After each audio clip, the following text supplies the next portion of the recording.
Alors, la démarche RSE pour nous est basée sur l'humain. On a fait des groupes de réflexion, on a travaillé tous ensemble pour essayer de définir quelles étaient les valeurs de Vercors, comment on se reconnaissait dedans et comment on les déployait au sein de l'entreprise. J'ai fait partie de l'équipe, donc ça m'a énormément plu de pouvoir donner ma voix et me faire entendre au nom de mes autres collègues. C'est important de se sentir soudé, écouté.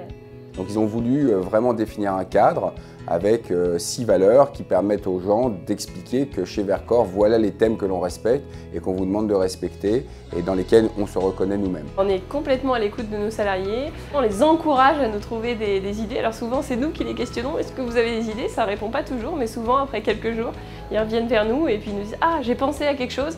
Ils nous avaient parlé de modèles de table qui les intéressaient, qu'on a fait créer sur plan, justement, on a dessiné des plans avec les salariés.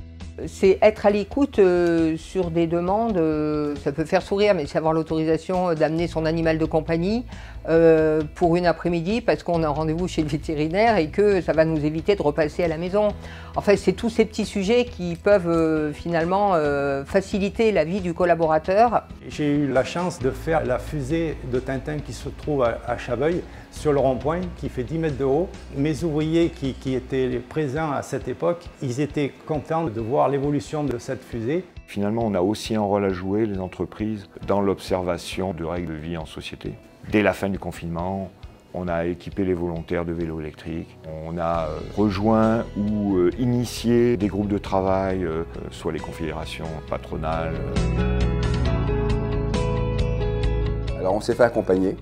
On a pris un conseiller extérieur qui nous a démarré l'activité RSE, on a fait des groupes de réflexion. Ça nous amène justement à avoir des temps où on fait stop sur le quotidien, on se pose avec un consultant qui amène un regard extérieur, qui va nous titiller un peu, trouver des pistes d'amélioration.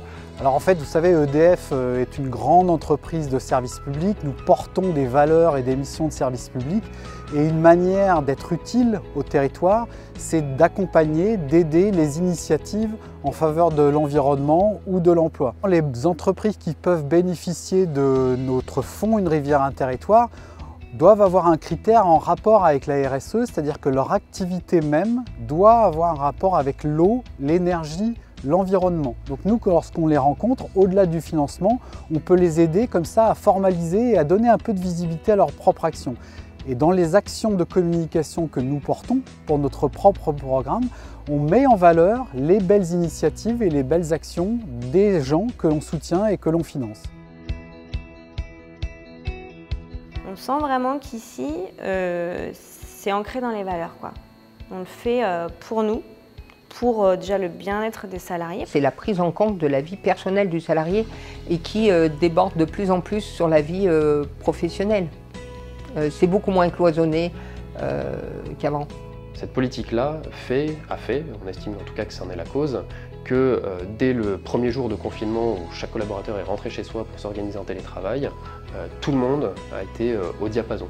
On est par définition plus ou moins obligé, mais on ne le fait pas en se sentant obligé. C'est une vraie volonté de l'entreprise, des personnes qui y travaillent et de moi-même. Parce que voilà, c'est le rôle de l'entreprise.